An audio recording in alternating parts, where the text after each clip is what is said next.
Hello everyone. तो आज हम एक और मोस्ट इंपॉर्टेंट क्वेश्चन देखने वाले हैं जो कि पिछले क्वेश्चन से ही रिलेटेड है, बस थोड़ा माइनर सा डिफरेंस है इसके अंदर।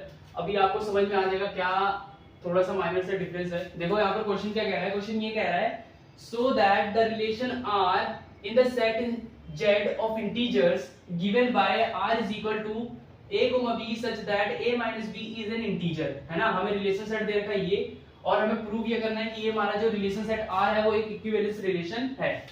तो चलो कर लेते हैं वन बाय वन, है ना। पहले हम रिलेशन सेट को लिख देंगे a, b such that a minus b is an integer, है ना। ये मेरा क्या एक इंटीजर है, क्लियर है। ये हमारे को दे रखा था तो इसको हमने लिख दिया। अब यहां से हम रिफ्लेक्सिव चेक करेंगे। सबसे पहले रिफ्लेक्सिव के लिए आपको पता है a, है ना, सच that a minus a, definition के हिसाब से यहाँ पर b था तो मैंने a लिया, तो a minus a is equal to 0। और आपको पता है 0 जो है हमारा एक क्या इंटीजर है, विच इज एन इंटीजर, है ना, जो कि वो मेरा 0 जो है वो एक इंटीजर है।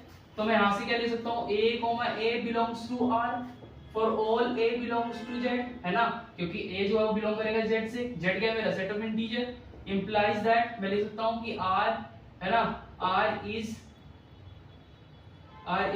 रिफ्लेक्सिव, r जो मेरा रिफ्लेक्सिव है। इसी तरीके से मैं सिमेट्रिक चेक करूंगा, राइट।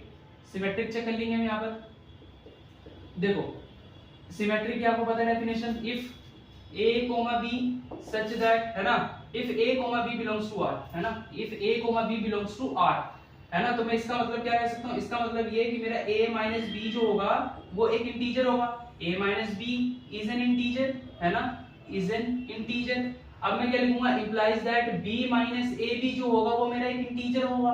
क्यों, रीजन मैं यहाँ पर लिखूंगा। रीजन ये, अगर मेरा a माइनस बी जो है वो इंटीजर है तो इसका मतलब minus of b minus a b मेरा क्या होगा, इंटीजर होगा, है ना। क्योंकि इंटीजर आपको पता है माइनस के भी हो सकते हैं, नेगेटिव भी हो सकते हैं और पॉजिटिव भी हो सकते हैं, और जीरो होता ही है, ठीक है ना। तो ये देखो, ये आपको डिफरेंस ये समझ में आ गया, रीजन, है ना, क्यों होगा इंटीजर।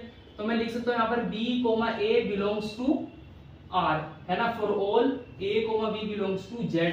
और यहाँ पर मैं ले सकता हूँ देयरफॉर r जो है वो एक मेरा सिमेट्रिक है ना, r जो है वो मेरा सिमेट्रिक हो गया।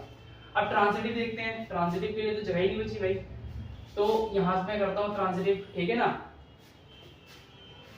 ट्रांजिटिव मैं वहां पर करता हूं। देखो ट्रांजिटिव देखो लिखेंगे if a, b belongs to r and b, c belongs to r, है ना। if a, b belongs to r and b, c belongs to r, तो इसका मतलब क्या, इसका मतलब ये कि a माइनस b जो है वो मेरा एक इंटीजर है, इज एन इंटीजर, है ना। शॉर्ट में लिख रहा हूँ क्योंकि स्पेस कम है। a minus b is an integer and b minus c is an integer, है ना। z मतलब इंटीजर, ओके, ध्यान रखना। तो मैं इसका मतलब ये लिख सकता हूँ इंप्लाइज दैट, इसको मैं ले लूंगा a माइनस b जो है मैंने कोई भी एक न्यूमेरिकल वैल्यू ले ली, है ना। Numerical value in the sense मैंने कोई वेरिएबल ले लिया m, है ना। a माइनस b जो है वो मेरा एक m है एंड b माइनस c जो है वो मेरा n है। अब इसी तरीके से जैसे हमने प्रीवियस क्वेश्चन में इसको क्या करता ऐड करा था, वैसे यहाँ पर भी हम करेंगे, लिखेंगे adding equation number 1 and equation number 2।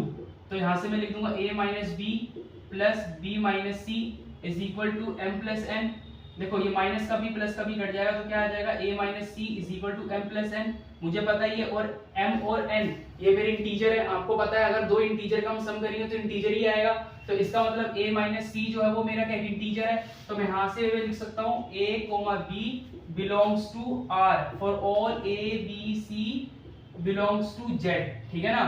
Therefore r is transitive, r जो है वो मेरा क्या है, ट्रांजिटिव है। अगर r जब मेरा ट्रांजिटिव है, देखो r मेरा क्या हो गया, रिफ्लेक्सिव भी हो गया, सिमेट्रिक भी हो गया, ट्रांजिटिव भी हो गया। थोड़ा ध्यान रखना, स्पेस कम था इसलिए यहाँ पर ऐसे करवा दिया, ठीक है ना। तो देखो r मेरा रिफ्लेक्सिव भी हो गया, सिमेट्रिक भी हो गया, ट्रांजिटिव भी हो गया। जब तीनों हो गए तो मैं कह सकता हूँ r जो है मेरे इक्विवेलेंस रिलेशन है। तो यहाँ पर मैं लिख देता हूँ hence r is an equivalence relation, ठीक है।